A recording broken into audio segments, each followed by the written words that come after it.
Well, you're going to be shocked to hear it's not just tech workers infiltrating America on H-1B visas. It's also Chinese students. 6,000 Chinese nationals are enrolled at the University of Illinois. Foreign students are displacing American kids, plain and simple. Great! Straight from the CCP, what could possibly go wrong? I will be speaking with Steve Cortes, the man behind this new documentary, about why this is a major national security threat. Stay tuned.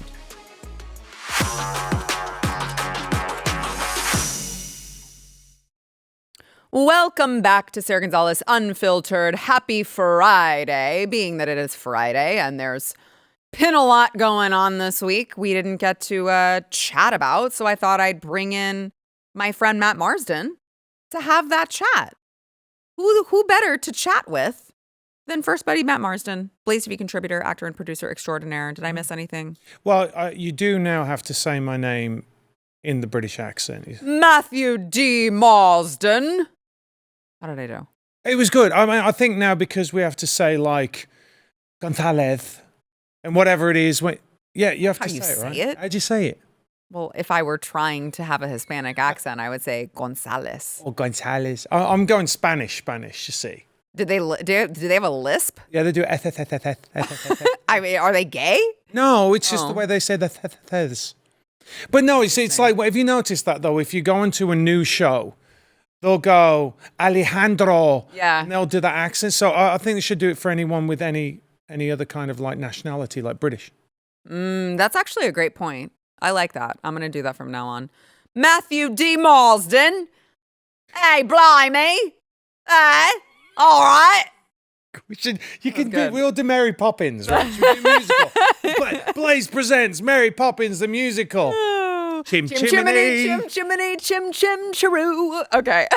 You do have a background in singing, so we could both do it. Okay, right, we're gonna do it. We're gonna plan a whole. We're gonna plan a. It's gonna be Sara Gonzales Unfiltered the musical with Matthew D. Marsden. So Democrats, you're not gonna like. Actually, you might lose your mind on this. I'm not sure. So they're doing this thing where they are like, la, la, la, la, la, I'm not listening. I don't care that the American people are tired of all of our radical agenda. They're tired of criminals being like illegal criminals being put into our communities. They're tired of all of the LGBT alphabet mafia stuff. Like they're tired of the radical trans ideology. And they're just not hearing that. They're not hearing that, Matt, because what they're doing specifically, I believe this was Pramila Jayapal, who was one of the worst. They're pushing legislation. This is a Trans Bill of Rights. Trans Bill of Rights from the Democrats. They're reintroducing it as a moral commitment to trans people. Now, your first question might be, what do you mean Trans Bill of Rights? Because what rights do they not have that, like, everyone has the same rights, right? Mm-hmm. I share your confusion. I don't really know what it is. And by the way, anytime you go out there into the streets at these protests and you're like, what rights do trans people not have? Crickets, crickets. Like what? I don't understand. But they say that it's going to codify the rights of transgender and non-binary people under the law and ensure their access to medical care, shelter, safety, and economic security. What does that even mean? I'm just sitting there going, I don't understand. Because hang on, we got to figure this out, right? Because transgender, they're saying that if you're a man, you can be a woman. And if you're a woman, you can be a man. So therefore, if you are a man that is a woman, then you have the same rights as a woman. And if you're a woman that can be a man, then you have the same rights as a man, which is actually the same rights as a woman. Which we already had. Which everybody has anyway. We already had. I don't know. My head hurts now. And if they get different rights, do we get to demand those same rights, whatever they are? We should. Don't we have like equal? That's the whole reason that they're like we're all supposed to be equal. I thought that. I don't know, but now my head hurts. So let me play you Pramila Jayapal. She has a confused son, transgender daughter. And she was asked about the bill and even said that puberty blockers were safe. Congresswoman, you're here introducing the Trans Bill of Rights today. Is this something that would try to fight to get gender-affirming care for children?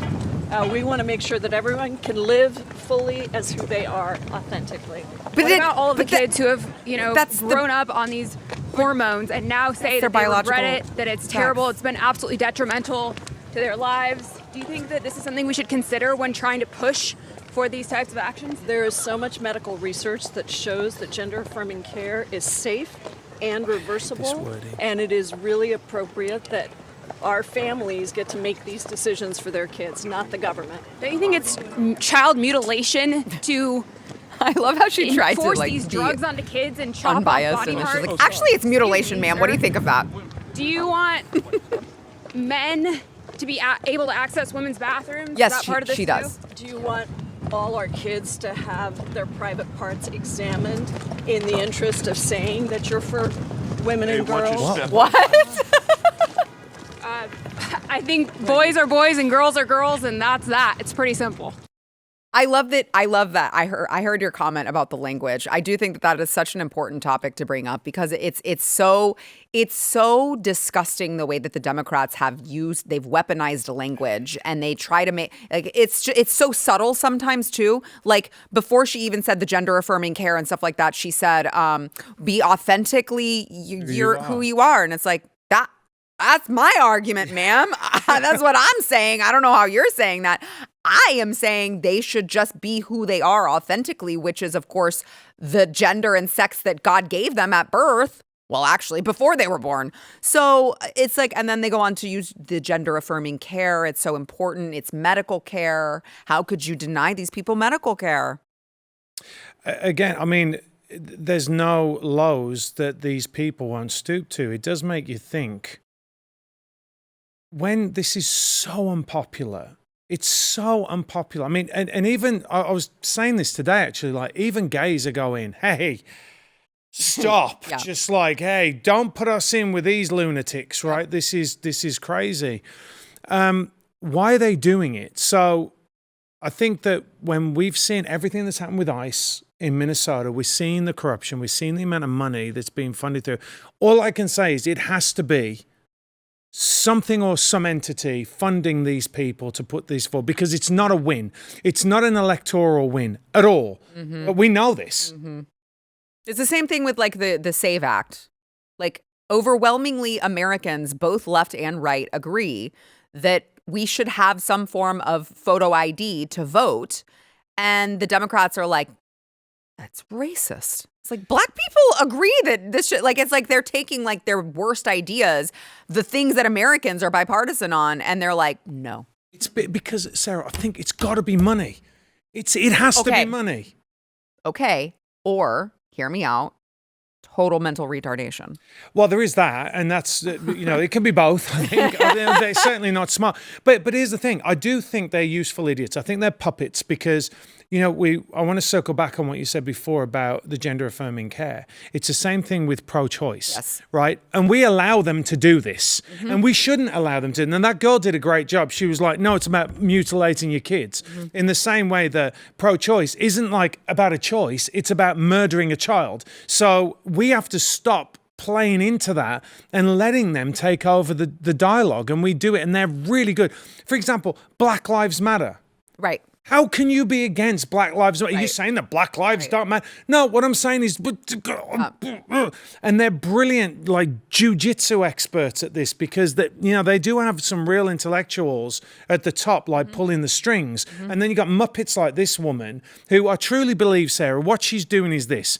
She has all these other things that she wants to get done. She knows that for some other lunatics over there, they are on the same side as her. They have their little agendas, and they have to like affirm each other. So it's like, hey, listen, you want to push this, you want to push like the, whatever it is, the gang of, is it like you want to push that agenda? All right, well, I'll come across and I'll push your agenda, and let's and it's basically this house built on sand. There's nothing to it at all. I like to call that a circle jerk. Anywho. There's another, just speaking of the trans thing, I don't know if you heard this, Miss America is now allowing trans people to compete. Yeah. So now they've got updated rules. Contestants have to be women aged 18 to 28, unmarried, no children, and U.S. citizens. However, women, air quotes, includes those born female or an individual who has fully completed sex reassignment surgery via vaginoplasty. So, I mean, because that would be awkward in the bikini part to like see the dick. So they're just like, hey, as long as you got a fake vagina, as long as there's an innie and not an outie, we're going to let you compete. It's just, I mean, it's like when they put like, I hate to say it like this, like when they put the fat, ugly chicks on the front of Sports Illustrated, who do they think buys that? Like, if you're going to, if now guys don't know. Yeah, that's dangerous territory, man. I'm just saying, like, the Miss America, like, the people watching is not a bunch of women going, let's see the women what prance around in their bikinis, right? It's mainly dudes. I don't know what they're thinking. It really is like the ideology is so entrenched. Like you said, the mental retardation, the mental gymnastics that they have to go through, which is, by the way, going to tank the organization. It's going to be over.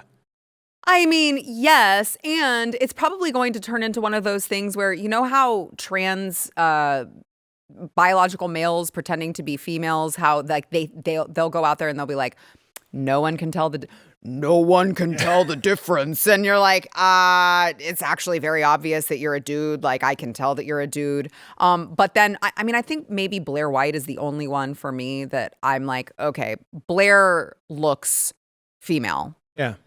But that takes a whole lot of surgery. So I can totally see this Miss America thing turning into like, oh, look, it's like very clearly a dude. And now we're supposed to all be like, ooh, how beautiful. Even though everyone, it's like Michelle Obama's arms. It's like Big Mike, you know, whenever like everyone is like, oh, but Michelle Obama is so beautiful. And really it's like, come on, that's Big Mike. Look, I don't understand. It's like beauty is objective. And a lot of people say that beauty is in the eye of the beholder. That is not true.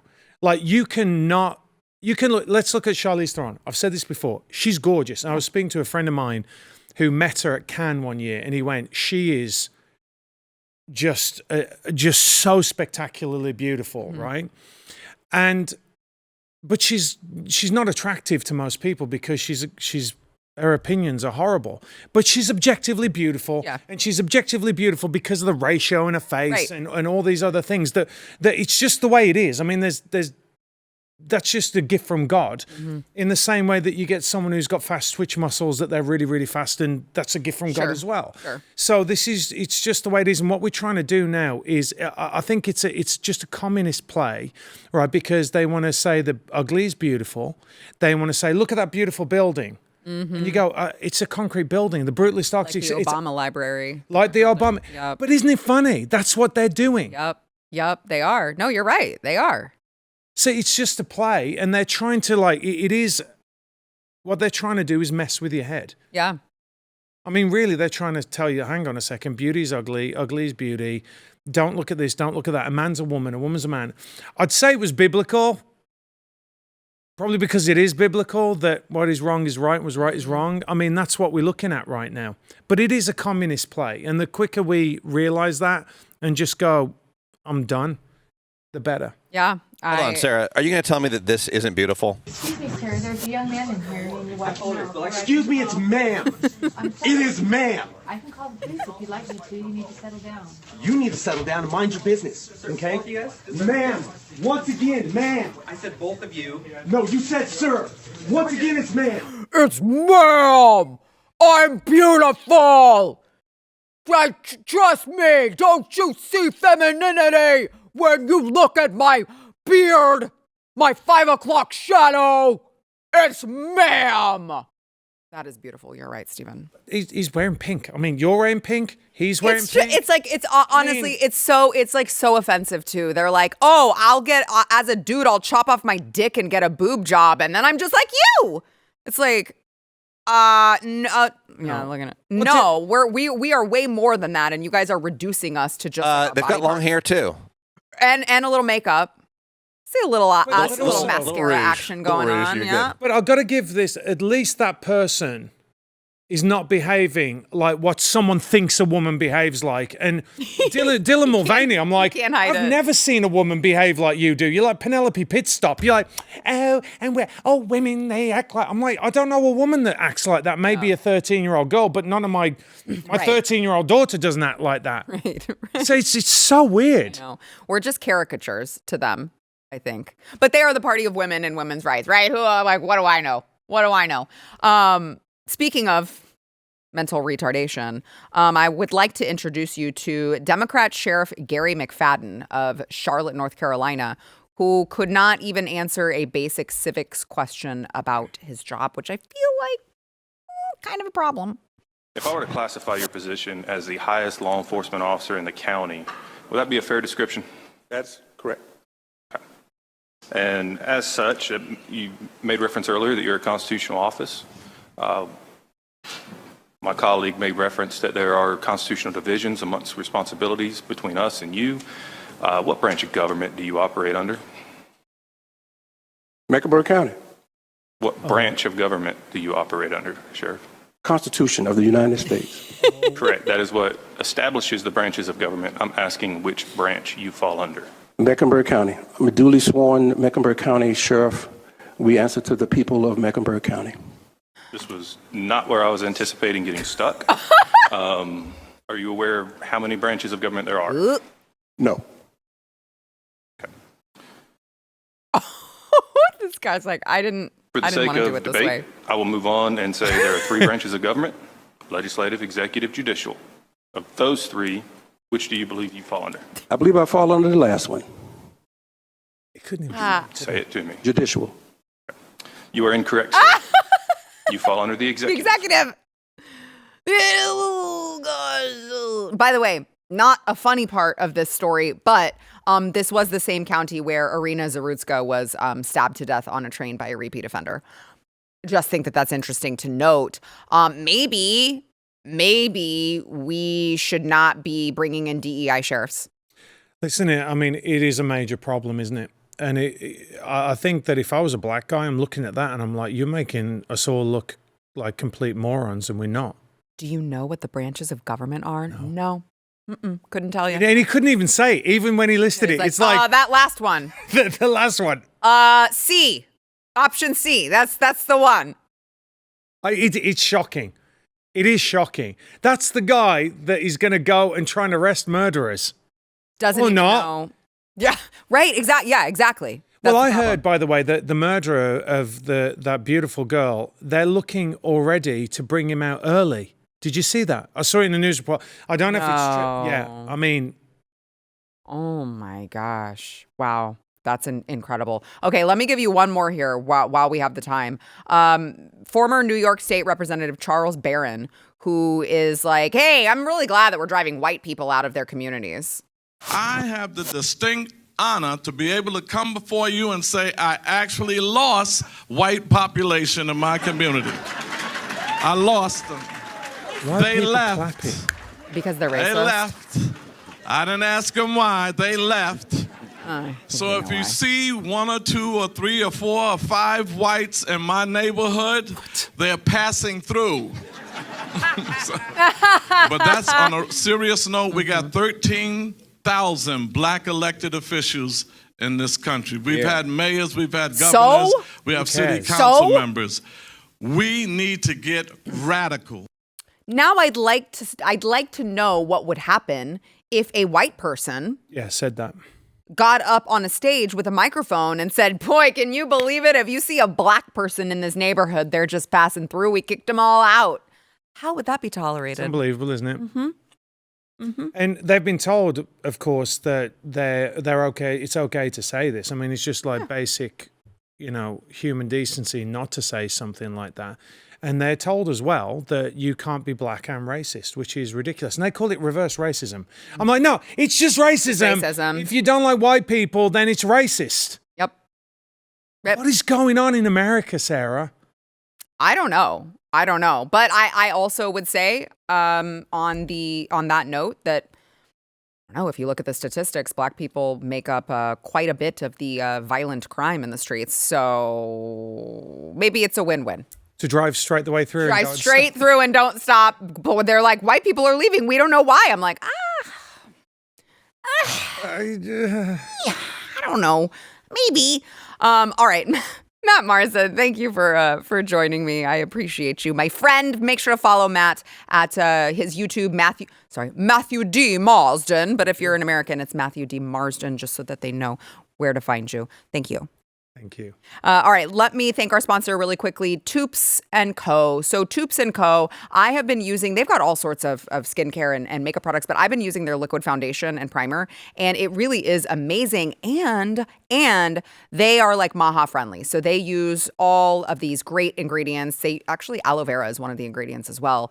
And so I don't have to choose between looking put together and feeling good about what's on my face. It's really, really great, guys. If you are ready to simplify your routine, go check them out. They've got a whole bunch of other things too. I love their, they've got this blush that's great. They've got a mascara that's great. They've got a bunch of different things over there. So if you're ready to simplify your routine and actually feel good about what you're putting on your skin, head to toupsandco.com/Gonzales. You can get 25% off your first order with code Gonzales. That is TOUPS, toupsandco.com/Gonzales, promo code Gonzales.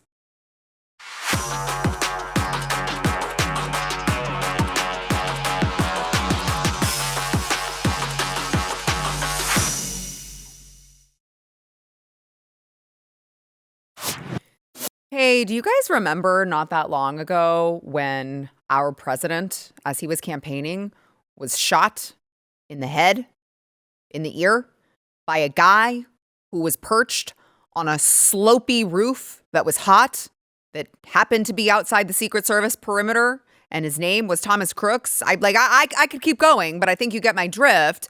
We still have a lot of questions about what happened that day in Butler, Pennsylvania. And for now, the FBI, or I should call them the FBR, the Federal Bureau of Redactions, have released documents. And despite the redactions, still some interesting information. I wanted to, here, let's go through that first one here. So we've got heavily redacted. It does show that he was hospitalized 2 months before the 2024 Trump assassination attempt in Butler, Pennsylvania. Thomas Crooks was. It says Crooks was dehydrated and needed to be taken to the hospital. Redacted believes he was taken to St. Clair Hospital in Bethel. Redacted stated that she thought it was strange that Redacted did not take him to the hospital themselves. I want to bring in, before I go through some of these other ones, I want to bring in Ken Silva. He is the editor-in-chief with Headline USA. And Ken, this is your scoop here. So I want you to help me walk through these and make sense of them. I'd also like to tell the audience you're working on a book called The Trump Assassination Attempts, What the Investigations Missed and Why It Matters.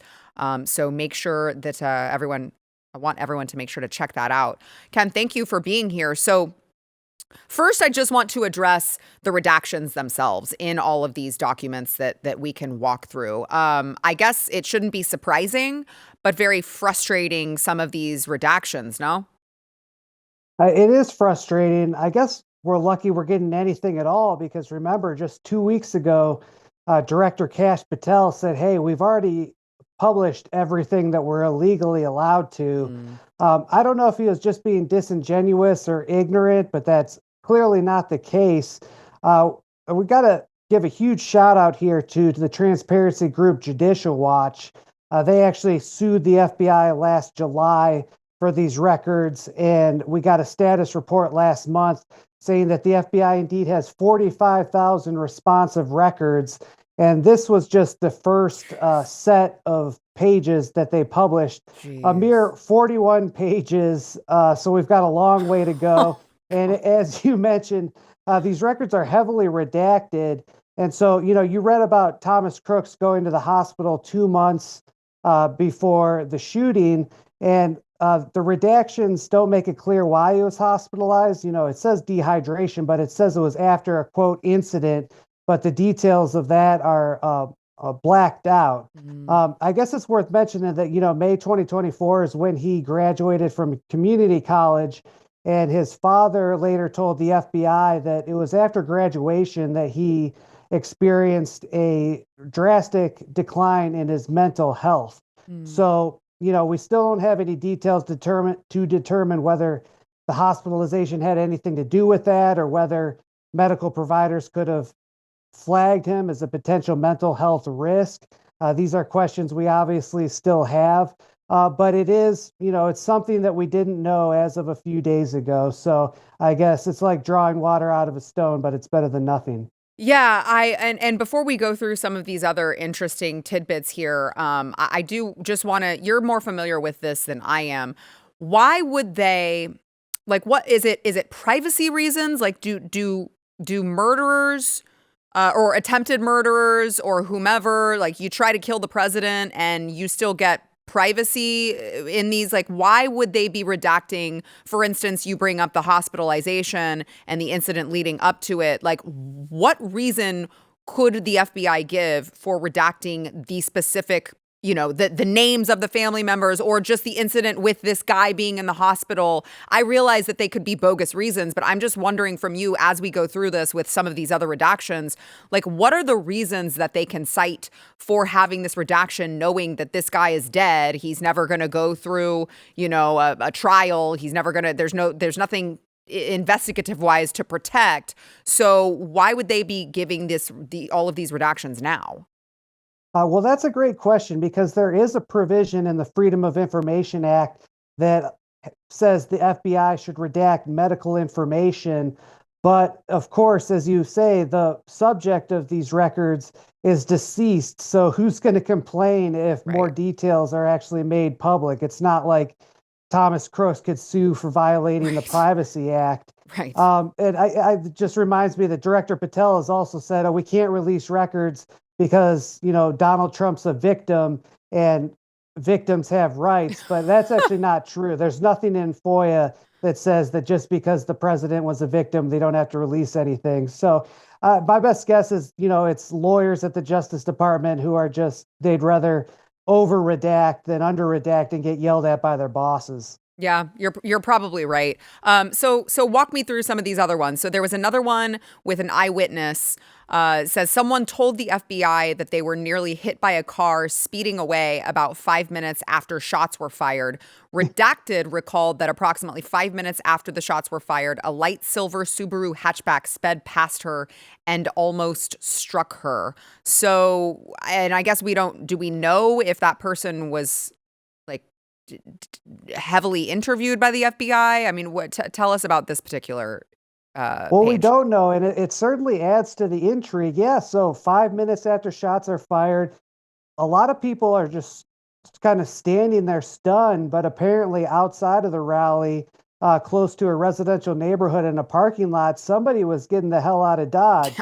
As the record mentioned, a lady almost got hit by a silver Subaru Forester that was speeding away. Again, it's not clear whether agents tracked down who the Forester belonged to, or what they were doing, why they were so in a rush to get out of Butler after the shooting. But it's certainly intriguing. So I don't really have any more information for you about that than what we have in these records. Sorry. Interesting. So another one here so this is funny. I follow you on X, of course, which everyone should follow Ken. He's a great follow on X. You've got all the scoops, Ken. But I follow you on X, and I seem to recall you saying that this particular issue has always been very interesting to you. So I can't wait to hear your thoughts on it. This next one, agents also investigated the mysterious van that was searched by a bomb squad hours after the shooting, a white Chevy van seen on Lawrence Avenue in Butler, Pennsylvania, from the documents right there. And so this is your tweet up there. Mutuals will know that I'm particularly intrigued by this van. Tell me why. Yeah, and a lot of people have probably forgotten this particular angle to the story by now. But it was a couple hours after the shooting. The sun had just set, and there's reporters standing outside of this white van that was parked maybe a half mile away from the Butler Farm Show. And it was being searched by a bomb squad. And the reporters were all saying that law enforcement views this van as suspicious. And I think there was even some stories on outlets like Fox News that kind of automatically assumed that, well, this must have been Thomas Crooks's van. And later we found out that Thomas Crooks actually drove there in his Hyundai, just some little hatchback car. And so there's questions to this day about why did they view that van as suspicious in the first place? What were they doing with the bomb squad there? I got to imagine it's because they found a detonator, or not a detonator, but like a remote control that could have detonated bombs in Thomas Crooks's pocket. But then they go search this van, and it's not till several hours later at midnight that they actually search Thomas Crooks's car, which was parked closer to the farm show. It was actually parked right behind the AGR building. So it's like a bizarre set of events where first they're interested in this van, but then it turns out who knows whose van that is. They search Thomas Crooks's car later, and they do find info bombs in Crooks's trunk, and they later find bombs in Thomas Crooks's room. But again, there's a lot of mystery surrounding this van, and it seems like government would rather have us just pretend like it doesn't exist. Right. So as you're working through this investigation and trying to make sense of it all, what does your gut tell you? Because I look at, the dossier or whatever it was that was released not that long ago that shows all of this. Oh, it turns out he did have an online presence with the YouTube accounts and all of this, and you're piecing together that all of a sudden, he was very conservative, very pro-Trump, and then all of a sudden this weird dark transformation happens during COVID.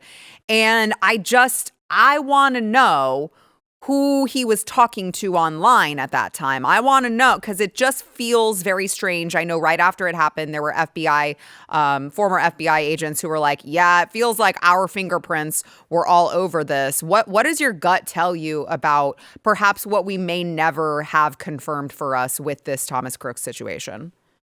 Yeah, sure. And the social media activity you're referencing, he's making very violent comments on YouTube and other platforms about shooting people, committing acts of terrorism.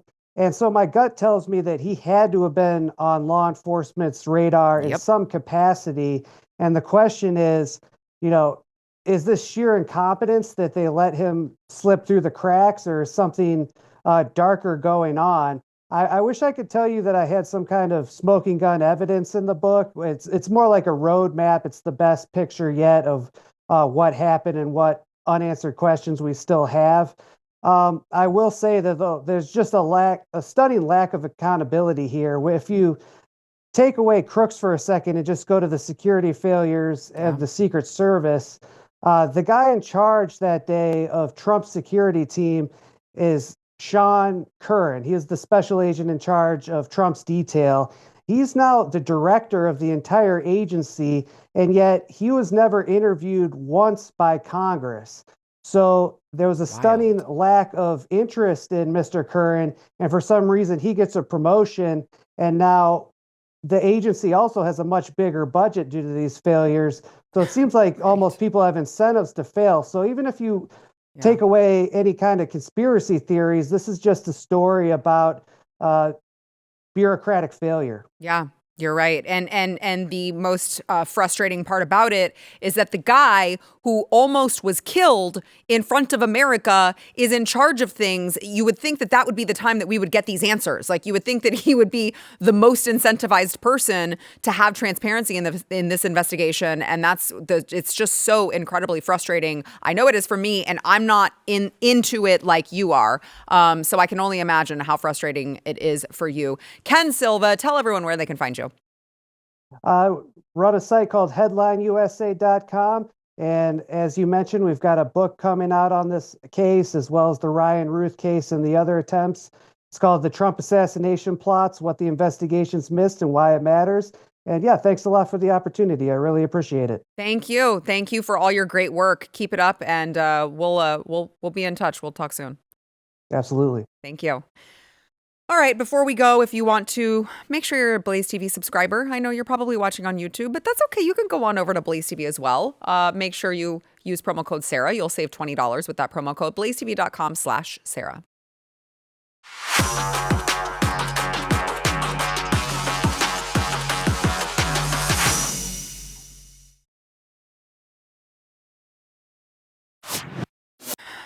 The issue of immigration is something that once you see the issue, once you see the real problems, you can't unsee it. It's peeling back the layers of an onion, and it just gets worse and worse and worse. And obviously, we've been talking about illegal immigration. We could talk about that all damn day long. But another issue that we've been trying to tackle on this program and with my work out in the field with these H-1Bs is that, you see the H-1B fraud, you see the scams that exist where they create these bogus software companies to import a bunch of workers. But shockingly and sadly, that's only one piece of the puzzle with the legal immigration problems. There's another legal immigration backdoor that a lot of people are using, and it's our universities. It's like our own universities in America. Now, Steve Cortes has a new documentary out which is exposing this and why it is a problem. Here's some of that. When you think of Central Illinois in the American heartland, you probably conjure up images of abundant, fertile farms, windswept plains, hardy Midwestern patriots. But unfortunately, you should also picture this.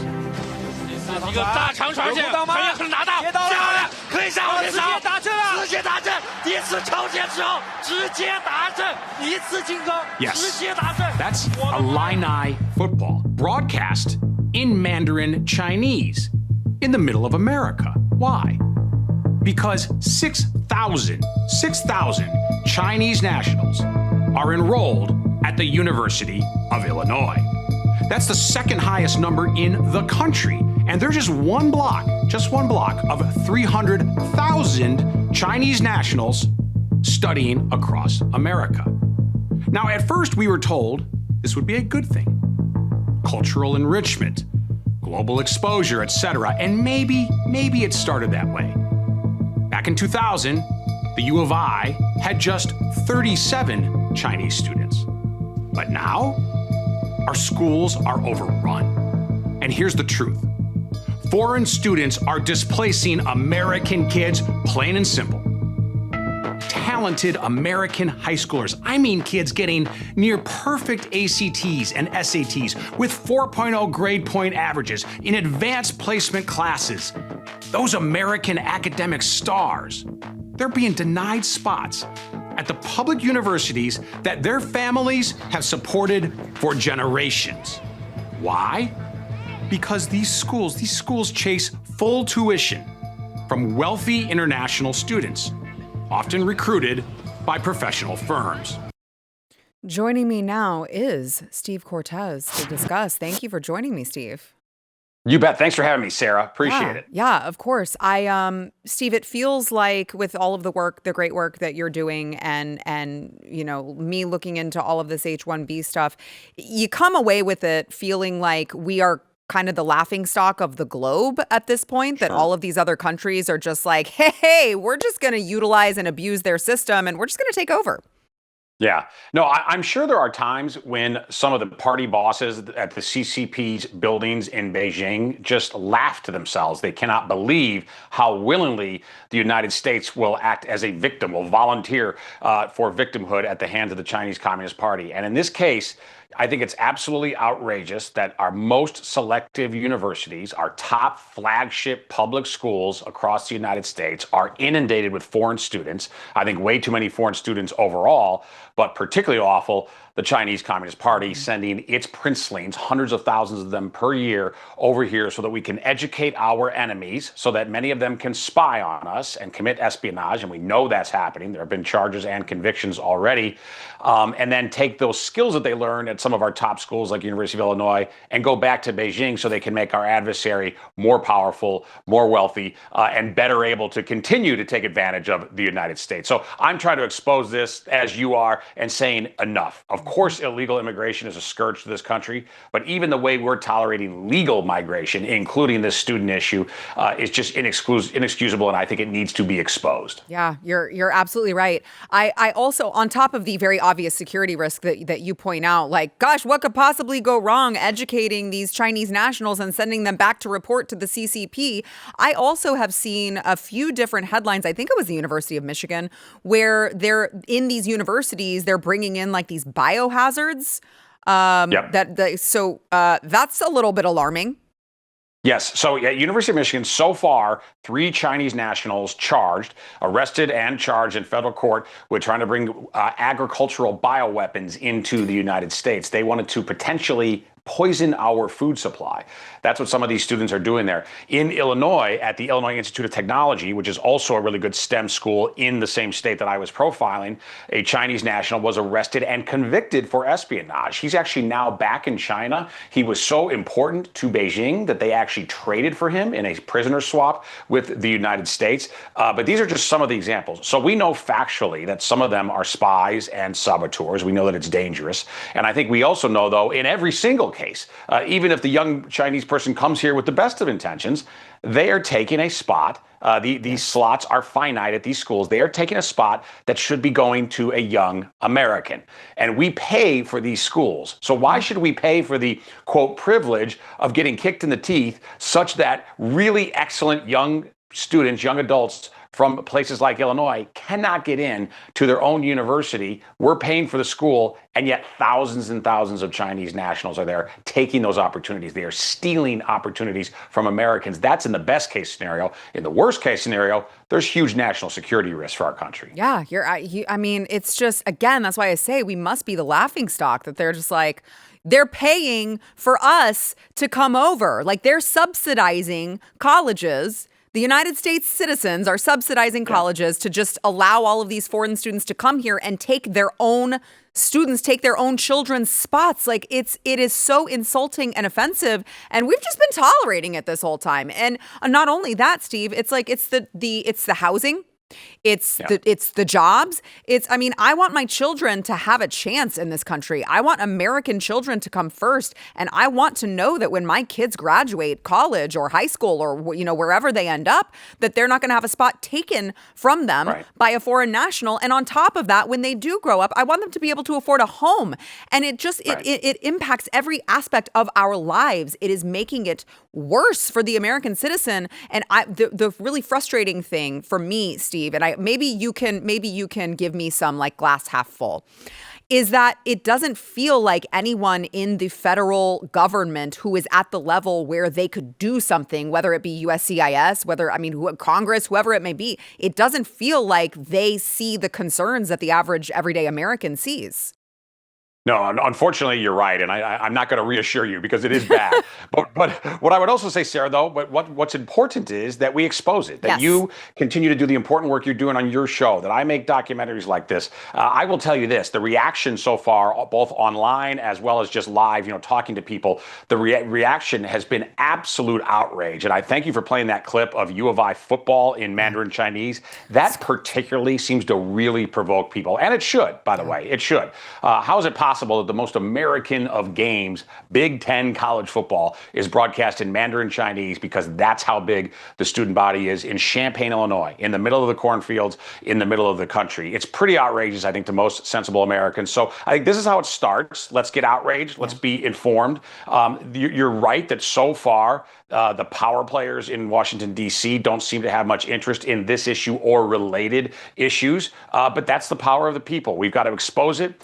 We've got to shine a light on it. Hopefully we start to make progress here. I also think that these universities, unfortunately, they're so corrupted on so many levels. Of course, this is just part of the institutionalized systemic corruption of universities. But we need to realize that we're funding these schools. And by the way, it's not just the state schools. As a matter of fact, Sarah, the elite private schools actually get more taxpayer benefits than the state schools do. The number one recipient of taxpayer money is Harvard, is the richest school already in the United States, doesn't need our money, but they're dang good at getting it, at feeding at the trough of public taxpayer money. So even at these private schools, I believe, we have invested significantly as people, as taxpayers. We have every right, every obligation, I would argue, to make sure that these schools prioritize American citizens. Because at all these selective schools, there's at least a 25% international population there, at least. At some of them, like Columbia University in New York, Ivy League school, it's closer to half. That's outrageous on its face. Now, at least most of those kids are coming from friendly nations, from allies to the United States. I still think that number needs to come way down. It should be mandated at 1%, maybe 2%, where we're truly bringing in some geniuses from around the world, but only from allied nations. Let's bring them from Canada and Mexico, not from the Chinese, not from China. That makes absolutely no sense. And to have this big a group coming on an annual basis from China. Again, it's dangerous and it's totally unjust and unfair to young Americans. Young Americans really have it hard in a lot of ways right now. And think if you're a kid and you've taken all the APs, you crushed the tests, you worked very hard, you've got the extracurriculars, and then you can't get in. You can't get into a school that your mother and your grandfather went to before you, someplace like University of Illinois. And the reason you don't get in is because your spot is going to a coddled princeling of the CCP. That's outrageous to me. And I released this documentary at this time of year, by the way, very much on purpose, because a lot of the letters are coming out right now. As far as like early decision, this is sort of crunch time. So a lot of really excellent students who are trying for early admission to these very selective schools, they're getting disappointed right now.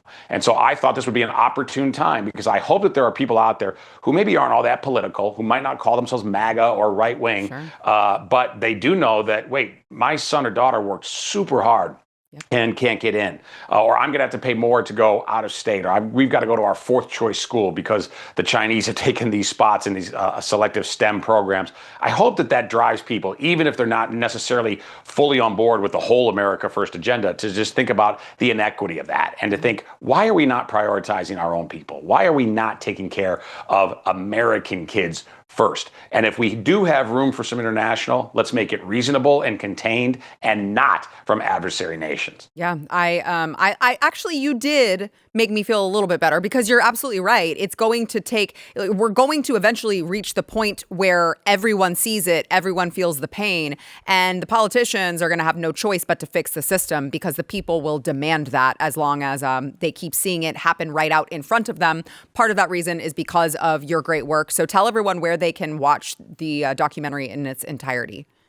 Yes, thank you so much for your help in amplifying this. Go to CortesInvestigates.com, Cortez with an S at the end. It's absolutely free. We are not monetizing this. We want to win hearts and minds. We want to persuade people, including decision makers, but also regular citizens. CortesInvestigates.com. Thank you so much, Sara. Of course, you're welcome. See, you spell Cortez like I spell Gonzales with an S at the end. So exactly. It's easy for my viewers to remember. I appreciate all of your great work, and keep us posted. Thank you. Thank you. All right, we will be right back.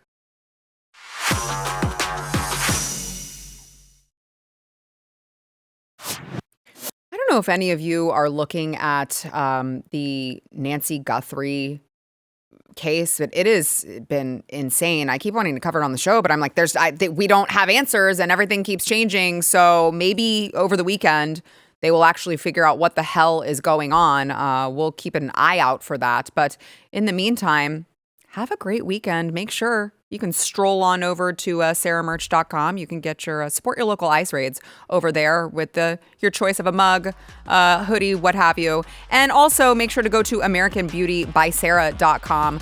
I am wearing Miss America on my lips. If you like the color, you can check it out. AmericanBeautyBySara.com and much more over there. MAGA sequin jackets, whatever you like. We'll see you guys Monday.